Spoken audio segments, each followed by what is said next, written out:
जय हिंद। मैं Pappu sir PDF mind में आपका फिर से स्वागत करता हूं। तो चलिए आज सेशन नंबर 7 चलेगा, 12वीं कक्षा के हिस्ट्री का चैप्टर नंबर 2 का। तो चलिए देर न करते हुए शुरू करते हैं आज का पहला सेशन जो हम लोग को पढ़ना है। राजा नगर और किसान का आगे का सेशन हम लोग स्टार्ट करेंगे। तो आज का सेशन चलेगा। पीछे की क्लास में हमने अशोक और बिंदुसार के बारे में पढ़ चुका था और अभिलेखों के बारे में पढ़ चुके थे कि भारत में, प्राचीन भारत में जो अभिलेख लिखने का जो परंपरा है, प्राचीन भारत में अभिलेख लिखने की जो परंपरा है, तो अभिलेख लिखने की परंपरा जो है वो अशोक ने शुरू किया था। अभिलेख लिखने की जो परंपरा है वो सबसे पहले अशोक ने शुरू किया था और अशोक के समय में लिखा गया 3 प्रकार का अभिलेख होते थे। पहला अभिलेख को कहा गया था शिलालेख अभिलेख, शिलालेख अभिलेख। दूसरा को कहा गया था गुफा अभिलेख और तीसरा जो अभिलेख था उसको स्तंभ अभिलेख कहा गया था। मैं कि कहने का मतलब हुआ कि मौर्य काल का एक शासक ऐसा भी था जिसका नाम अशोक था, जो बाद में अशोक महान के नाम से जाना गया। एक सेकंड।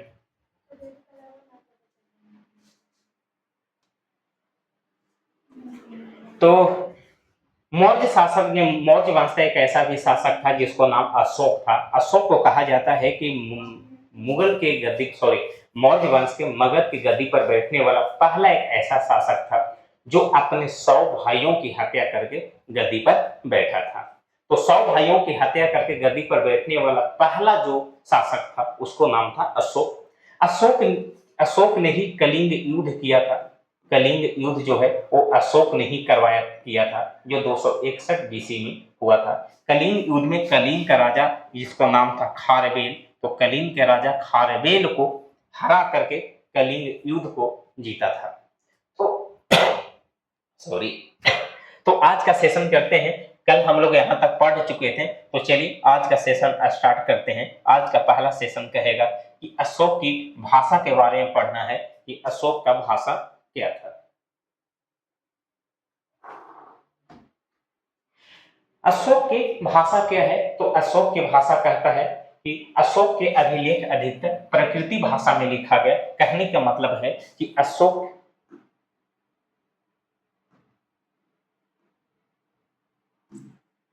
अशोक अशोक का जो अभिलेख था, अशोक का जो अभिलेख था वो अभिलेख अधिकतर जो है वो प्रकृति भाषा में लिखा गया है। प्रकृति भाषा में लिखा गया है। क्वेश्चन पूछेगा कि अशोक का जो अभिलेख है, अशोक का अभिलेख है कितने लिपि में लिखा गया? तो लिपि जो है वो लिपि 2 प्रकार के हैं। पहला लिखा गया ब्राह्मी लिपि और दूसरा को कहा गया खरोष्ठी लिपि। खरोष्ठी लिपि ये हम कल की क्लास में पढ़ चुके थे कि अशोक के शिलालेख जो है, अशोक का जो अभिलेख है वो 2 भाषाओं में लिखा गया, 2 पालियों में लिपियों में लिखा गया। तो 2 लिपि था। ब्राह्मी जो था वो बायां से दायां चलता था और खरोष्ठी जो है वो दाएं से बायां लिखाता था। कहने का मतलब कि ब्राह्मी लिपि में जो लेख लिखा जाता था वो बाएं से दाएं लिखा जाता था और खरोष्ठी में दाएं से बाएं लिखा जाता था। अशोक का जो शिलालेख पर जो अभिलेख लिखा गया, जो स्तंभों पर जो अभिलेख लिखा गया, जो गुफाओं पर जो अभिलेख लिखा गया, वो अभिलेख ज्यादातर प्रकृति भाषा में मिला है। प्रकृति भाषा में मिला है। अगला कहता है कि सबसे पुरानी अभिलेख प्रकृति भाषा में ही लिखवा गया है। कहने का मतलब हुआ कि अशोक के द्वारा लिखा गया सबसे प्राचीन अभिलेख जो है अशोक के द्वारा लिखवाया गया, खुदवाया गया, जो सबसे प्राचीन जो अभिलेख है वो प्रकृत भाषा में ही मिला है। प्रकृति भाषा के कहने का मतलब हुआ कि हम लोग जो जैसे भाषा में बात करते हैं ना, उर्दू भाषा में, जैसे कि आओ जाओ खाओ पियो, तो ये सब भाषा जो है प्रकृति भाषा है। इसको नेचुरल भाषा कहा जाता है, जो अपने आप से सीखा जाता है। ये था अशोक के अभिलेख। कहा जाता है कि आम जनता प्रकृति भाषा ही बोलते थे। आम जनता जो कॉमन मैन है, जो साधारण लोग होते हैं, जो गांव के रहने वाले लोग होते हैं, जो छोटे छोटे नगरों में रहते हैं, वो आमतौर पर प्रकृति भाषा का ही इस्तेमाल किया करते थे। चलिए आगे चलते हैं, आप लोग इसको स्क्रीनशॉट कर सकते हैं और जब भी आप लोग पढ़ने के लिए बैठिए तो कॉपी और कलम लेकर जरूर बैठा कीजिए, क्योंकि ये जो मेरा जो सेशन जो चलता है वो सेशन को करने के बाद आपको आगे बहुत समय तक आपको काम देने वाला है। इस चलते आप जब भी बैठिए तो नोट्स बनाकर ही जाया कीजिए, कॉपी और कलम लेकर ही बैठा कीजिए। तो चलिए शुरू करते हैं आगे। आगे कहता कि अभिलेखों का अध्ययन, अभिलेखों का अध्ययन क्या कहता है, चलिए इसके बारे में कुछ जान लेते हैं। अभिलेखों का अध्ययन कहता है कि अभिलेखों के अध्ययन को अभिलेख शास्त्र कहा जाता है। अभिलेखों का अध्ययन जो है वो अभिलेख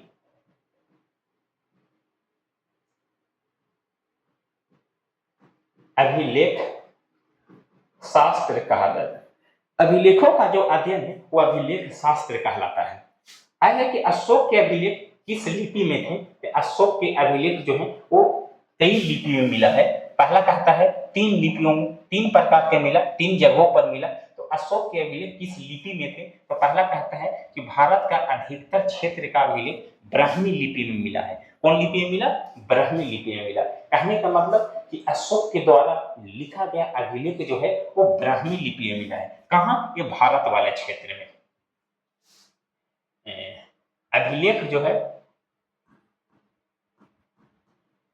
जो है जिसमें ब्राह्मी लिपि भारत के क्षेत्र में, भारत में मिला और ब्राह्मी लिपि में मिला, ब्राह्मी लिपि में मिला। दूसरा है कि शहबाजगढ़ी और मानसेरा क्षेत्र की लिपि खरोष्टी लिपि में है। मानसेरा में जो मिला है वो खरोष्टी लिपि में मिला है, खरोष्टी लिपि में मिला है। और तो अफगानिस्तान में जो मिला है,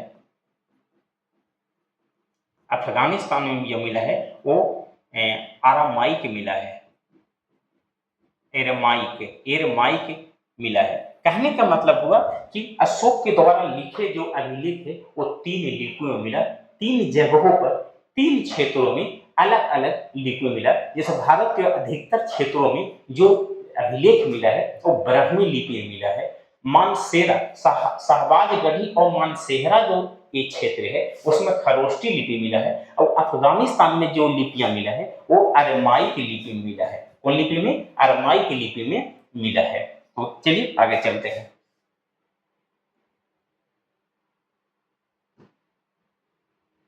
आगे चलते हैं अशोक के अभिलेख को पढ़ने। अशोक के अभिलेख की पढ़ने की कहानी, मतलब कहने का मतलब हो कि सबसे पहले अशोक के अभिलेख को किसने पढ़ा, तो सबसे पहले अशोक के अभिलेख को 1750 ईस्वी में टी थेलर ने दिल्ली में अशोक स्तंभ को खोजा। जो अशोक स्तंभ जो है जो 3 प्रकार का होता है, एक गुफा के आकार का होता था, एक गुफा, एक स्तंभ और एक पत्थरों पर जो लिखा जाता था, शिलालेख कहलाया। तो सबसे पहले अशोक के जो अभिलेख है वो 1750 ईस्वी में टी थेलर ने दिल्ली में जो खोजा वो स्तंभ खोजा, स्तंभों का खोज किया। दूसरा है कि 1837 में पहली बार जेम्स प्रिंसेप ने अपने ब्राह्मी लिपि और खरोष्टी लिपि को पढ़ा था। कहने का मतलब हुआ कि सबसे पहले अशोक के द्वारा लिखे गए जो अभिलेख था, अशोक के द्वारा लिखे गए अभिलेखों को सबसे पहली बार 1837 में जेम्स प्रिंसेप ने पहली बार 1837 में जेम्स प्रिंसेप ने पहली बार अभिलेख को पढ़ा।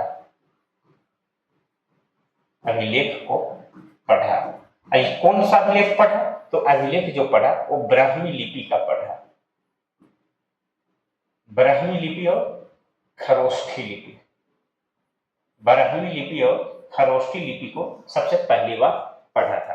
आगे कहता है कि जेम्स प्रिंसेप ने कहीं अभिलेख पर प्रियदर्शी लिखा है। कहने का मतलब हुआ कि अशोक का जो उपनाम है,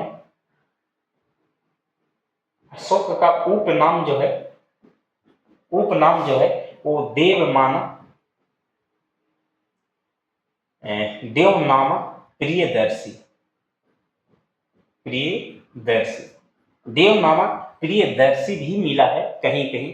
कहने का मतलब कि अशोक जो अभिलेख जो लिखा ना, अभिलेख जो लिखवाया खुदवाया, वो अशोक कभी किसी भी अभिलेख में, किसी भी लिपि में, ध्यान से सुनिएगा, अशोक जितना भी अभिलेख लिखवाया है वो किसी भी भाषा में, किसी भी लिपि में कहीं पर अपना नाम का जिक्र नहीं किया। ये होता है अशोक महान। इतने अच्छे अच्छे कर्म किया, इतने अच्छे अच्छे काम किया, इतना अच्छी शासन चलाया, लेकिन फिर भी अभिलेखों पर अपना कभी नाम का जिक्र नहीं किया। गलती से एक जगह पर ना, एक जगह गलती से राजस्थान के किसी शिलालेख में ना, एक जगह कहीं पर उसका नाम प्रियदर्शी पाया गया, देव नामा प्रियदर्शी। तो समझ में आया कि अशोक को ही कहा गया प्रियदर्शी कहा जाता था। ये जो अभिलेख, जो इतना सारे जो अभिलेख लिखा गया, कहीं पर ये प्रमाण नहीं मिला है, कहीं पर परिणाम नहीं मिला कि ये अभिलेख अशोक ने ही खुदवाया था। इसका कोई गारंटी नहीं था, इसका कोई कहीं सबूत नहीं मिला। ये जो अभिलेख है वो अशोक ने ही लिखवाया है। एक जगह जो मिला जिसमें उस अभिलेख पर लिखा गया है प्रियदर्शी, तो एक अनुमान लगाया गया कि प्रियदर्शी तो अशोक को ही कहा जाता था। इसलिए जेम्स प्रिंसेप ने जब प्रियदर्शी नाम पढ़ा तो जेम्स प्रिंसेप ने कह दिया कि प्रियदर्शी जो है वो अशोक को ही कहा जाता था। इस चलते सारे के सारे अभिलेख जो है वो लगता है कि अशोक ने ही लिखवाया है। बाद में पता चला कि प्रियदर्शी ही सम्राट अशोक था। हाँ सही बात है, यही बताएं कि प्रियदर्शी के नाम से ही अशोक को जाना जाता था। इसलिए कहा गया कि भारत में, प्राचीन भारत में जितने सारे भी अभिलेखों का खुदाई हुआ था वो सारे के सारे अशोक ने ही खुदाई करवाया था, लिखवाया था। आगे चलते हैं।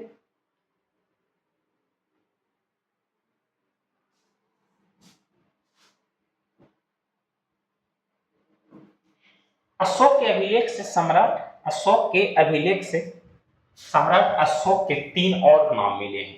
कहने का मतलब हुआ कि अशोक के अभिलेख जो है वो अभिलेख से 3 नाम मिला। पहला कहा गया अशोक, पहला नाम मिला। दूसरा नाम मिला देवनामा प्रियदर्शी, देवनामा प्रियदर्शी। और तीसरा जो मिला उसको राजा कहा गया, राजा। अशोक के 3 नाम। ये जानकारी कहां से मिला? तो ये अशोक के अभिलेख से ही इसकी जानकारी मिला। अशोक के अभिलेख से ही अशोक के अलग अलग नामों का जिक्र मिलता है और वो सारे जिक्रों में एक नाम अशोक कहा गया, एक को कहा गया देवनामा प्रियदर्शी और एक नाम उसको राजा कहा गया। चलिए आगे चलते हैं।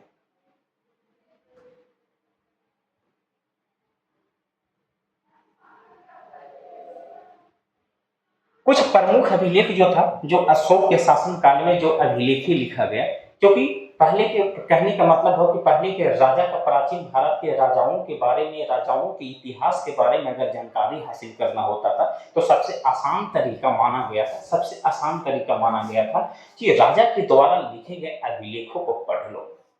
राजा ने जो अभिलेख लिखवाया उस अभिलेख को पढ़ने के बाद उस राजा के बारे में सारी जानकारियां हासिल हो जाती थी। तो कुछ प्रमुख अभिलेख जो है, वो पहला अभिलेख कहता है कि अशोक का गिरनार अभिलेख, ये जो गुजरात में है, गुजरात के जूनागढ़ में, गुजरात के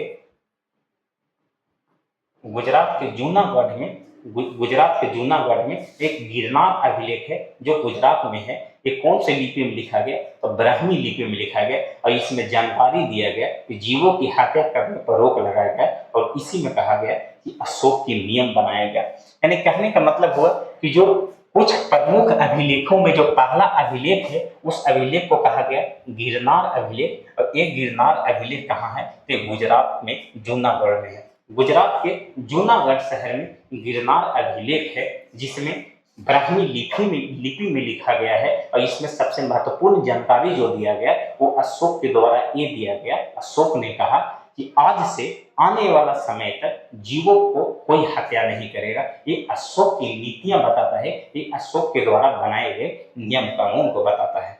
तो चलिए आगे चलते हैं। दूसरा अभिलेख के बारे में जानते हैं। वो दूसरा अभिलेख क्या था? तो अशोक का 13वां शिलालेख कहता है 13वां शिलालेख कहता है, अशोक का 13वां शिलालेख कहता है कि ये 13वां शिलालेख जो वो शाहबाज गढ़ी यानी कि पाकिस्तान में है। शाहबाज गढ़ी पाकिस्तान में है। इसमें जानकारी मिलता है कि कलिंग युद्ध का वर्णन, कलिंग युद्ध कब हुआ था, तो 261 बीसी में हुआ था। किससे हुआ था, तो कलिंग के राजा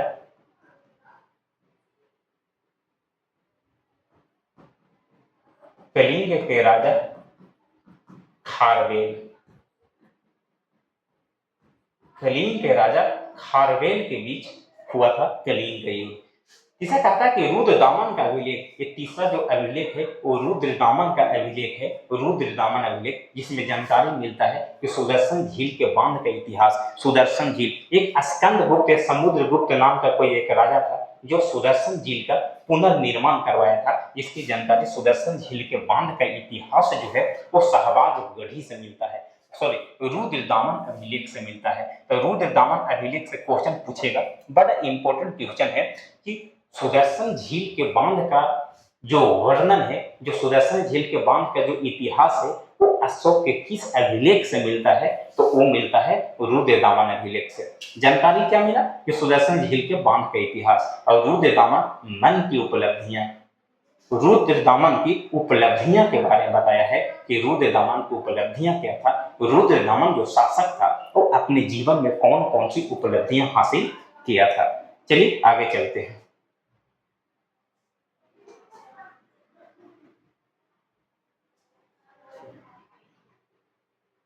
आगे है स्कंदगुप्त की जूनागढ़ अभिलेख। एक अभिलेख जो था वो अशोक का भी अभिलेख था, तो जो अशोक का अभिलेख भी जूनागढ़ ही था। अशोक का जो अभिलेख था वो भी जूनागढ़ का ही था। ये जूनागढ़ कहाँ है, इसको अशोक का जो अभिलेख था जूनागढ़ के वो गिरनार अभिलेख के नाम से जाना जाता था, और जो स्कंदगुप्त का जो जूनागढ़ है वो जूनागढ़ अभिलेख के नाम से जाना जाता है। इसका समय लगभग 456 ईसा पूर्व था।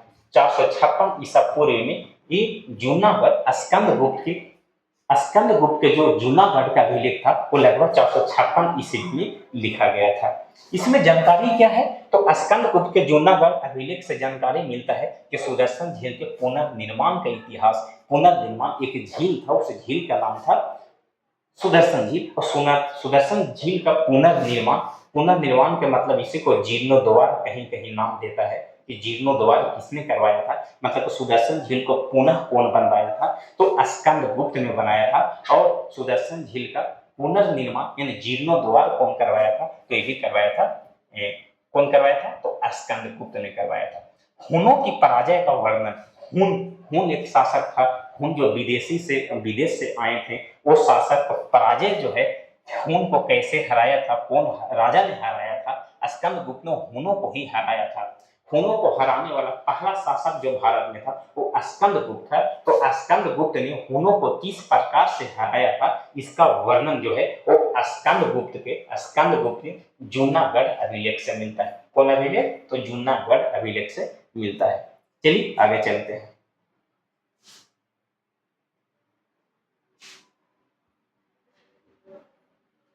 आगे है स्कंदगुप्त की प्रयाग प्रशस्ति। ये भी एक प्रकार के शिला अभिलेख ही इसको माना जाता है। तो स्कंदगुप्त की प्रयाग प्रशस्ति क्या था, तो ये कहा गया कि ये कहाँ मिला, तो इलाहाबाद में मिला। इलाहाबाद में एक स्तंभ पर जो अभिलेख लिखा गया, जो स्तंभ पर जो अभिलेख लिखा गया, इसी अभिलेख को प्रयाग प्रशस्ति कहा जाता है।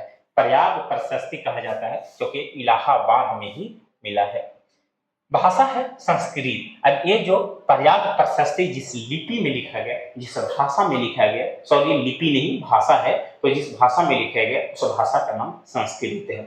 इसमें जानकारी क्या मिलता है, जानकारी मिलता है कि समुद्रगुप्त की विजयों का वर्णन है। समुद्रगुप्त अपने जीवन काल में जितना सारा भी युद्ध किया था, वो सारे युद्ध को, जितना सारा युद्ध किया और जितना सारा युद्ध वो जीता, वो सभी का वर्णन कहाँ मिलता है, तो ये सभी का वर्णन स्कंदगुप्त की प्रयाग प्रशस्ति में मिलता है।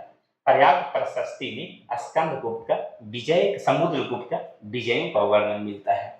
आगे है, इस प्राचीन अभिलेखों का राजा कहा जाता है। इसे प्राचीन अभिलेखों का राजा कहा जाता है, इसलिए कहा जाता होगा कि प्राचीन भारत में जितना सारा भी अभिलेख जो लिखा गया है वो सभी अभिलेखों में सबसे महत्वपूर्ण अभिलेख जो है वो प्रयाग प्रशस्ति है। तो अभिलेखों का राजा किसको कहा जाएगा? तो अभिलेखों का राजा जो है वो प्रयाग प्रशस्ति को कहा जाता है। चलिए आगे चलते हैं। ज्योति ऊपर जाइए और 12th वाले को कहिए नीचे वाला रूम में आने के लिए।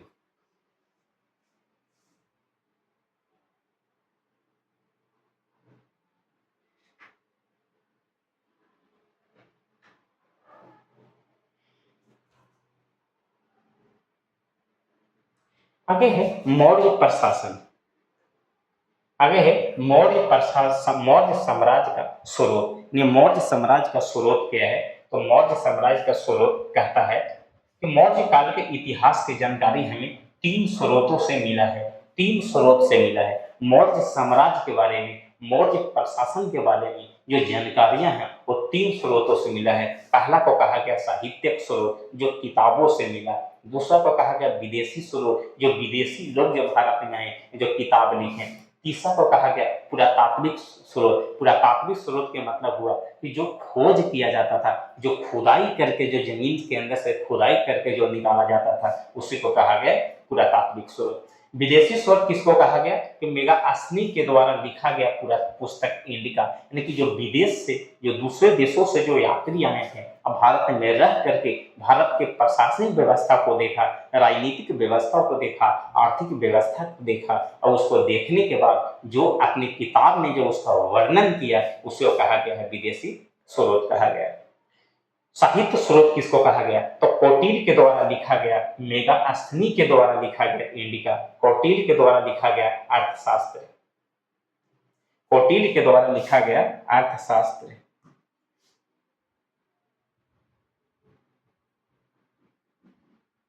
कौटिल्य के द्वारा लिखा गया अर्थशास्त्र, मेगास्थनी के द्वारा लिखा गया इंडिका, बौद्ध एवं जैन ग्रंथों से, विष्णु पुराण से, विशाखा दत्त के द्वारा लिखा गया मुद्रा राक्षस से, ये सब किताबों से ग्रंथों से जो जानकारियां मिलता है उसी को कहा गया साहित्यिक स्रोत। जो विदेशी यात्रियों से जो जानकारी मिलता है उसको कहते हैं विदेशी स्रोत। और जो खुदाई के समय जो अभिलेखों से मिला, जो सिक्कों से मिला, जो पुराने पुराने धातुओं से जो जानकारी मिला उसे कहा गया पुरातात्विक स्रोत। तो मौर्य प्रशासन या मौर्य साम्राज्य के बारे में जो जानकारियां मिलता है वो 3 स्रोतों से मिलता है।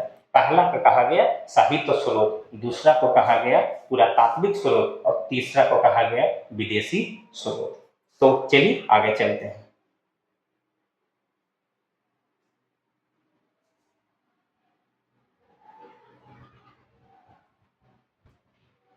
आगे है मौर्य साम्राज्य का प्रशासन।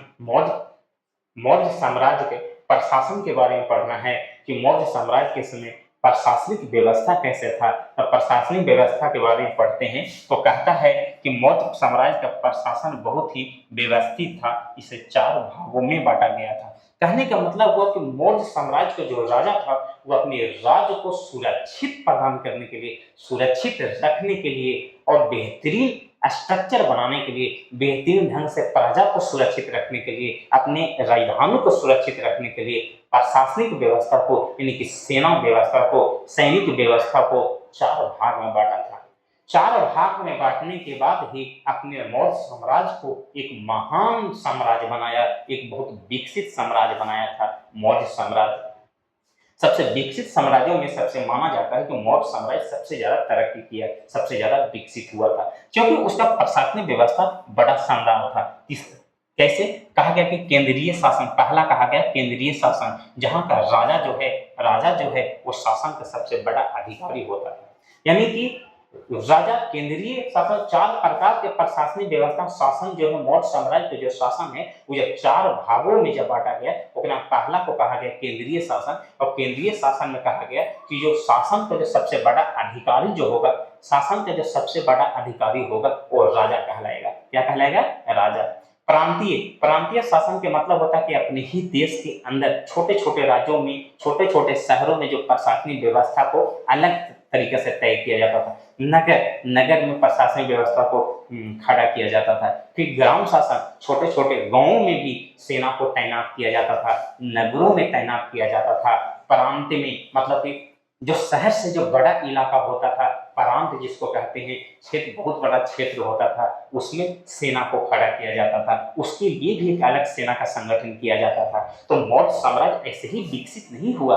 मौर्य साम्राज्य को विकसित होने में बहुत सारा प्रशासनिक व्यवस्था का हाथ है। तो मौर्य साम्राज्य के जो प्रशासनिक व्यवस्था है वो 4 भागों में बांटा गया था। कितने भाग में? 4 भाग में इसको बांटा गया था।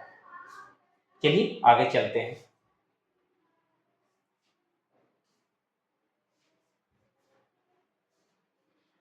चलिए आगे है केंद्रीय शासन। जो केंद्रीय शासन क्या कहता है इसके बारे में देख लेते हैं। केंद्रीय शासन कहता है कि राजा शासन का सबसे बड़ा अधिकारी होता था। राजा शासन का सबसे बड़ा अधिकारी होता था। राजा मनमानी नहीं कर सकता था, उसे मंत्री परिषद से सलाह लेनी पड़ती थी। सही बात है। कहने का मतलब हुआ कि केंद्रीय शासन में जब शासन का अधिकारी जो है वो राजा ही होता था। तो राजा अधिकारी होने का मतलब क्या है कि अगर मालिक है तो मालिक होने का रीजन, कारण ये नहीं है कि आप सारे फैसले मनमानी तरीका से कर सके। आप राजा हैं तो आपको जनता के लिए भी सोचना है, अपने मंत्रियों के बारे में भी सोचना है। तो पहले का राजा जो था वो राजा मनमानी नहीं कर सकता था। जब भी राजा को कोई विशेष मुद्दे पर अगर कोई फैसला लेना होता था तो वो अपने मंत्री परिषद से सलाह लेती थी। मंत्री परिषद क्या होता था? तो मंत्री परिषद में लोगों का एक समूह होता था। लोगों का समूह होता था जिसमें कुछ लोग ऐसे शामिल होते थे, ऐसे लोगों को शामिल किया जाता था जो बुद्धिजीवी वर्ग के थे, जिनको दिमाग कुछ होता था। मंत्री परिषद में इसमें 12 से 20 मंत्री होते थे जो समझदार व्यक्ति होता था। प्रत्येक मंत्री को 12,000 पन सालाना मिलता था। पन के मतलब जैसे हम लोग को रुपया चलता है ना, उसी प्रकार उस समय में पन चलता था। तो प्रत्येक मंत्री को 12,000 पन सालाना मिलता था। मतलब कि एक साल में एक मंत्री को 12,000 पन मिलता था। कहने का मतलब हुआ कि मंत्री परिषद में कितने व्यक्ति होते थे? 12 से 20 व्यक्तियों का एक समूह होता था। और उस समूह में काम करने वाले लोगों को मंत्री परिषद, मंत्री कहा जाता था। तो 12 से 20 लोगों को समूह को मंत्री परिषद कहा गया। यह मंत्री राजा के शासन को चलाने में मदद करते थे। इस मंत्री का काम ही ऐसा था कि राजा के द्वारा चलाए गए शासन में सहयोग करना। राजा जब भी कभी किसी विशेष मुद्दे पर अगर विचार विमर्श करता, राजा अगर किसी मुद्दे पर फैसला लेने से अगर डर रहा है, समझ ना रहा है, तो मंत्रियों का काम था कि राजा को अच्छी बातों के लिए सलाह दे। मंत्री परिषद इसलिए नहीं बनाया जाता था क्योंकि मंत्री मिल करके राजा को गलत सलाह दे सके। अच्छे सलाह के लिए ही मंत्री परिषद बनाया जाता था। चाहे वो राजा चाहे कितना भी कठोर क्यों नहीं हो, कितना ही तानाशाह क्यों नहीं हो, मंत्री परिषद का काम ही यही होता था कि राजा के सही रास्ते दिखाना, राजा को सही सलाह देना, ये न कि गलत सलाह देना। तो ये मंत्री परिषद का काम होता था। चलिए आगे चलते हैं।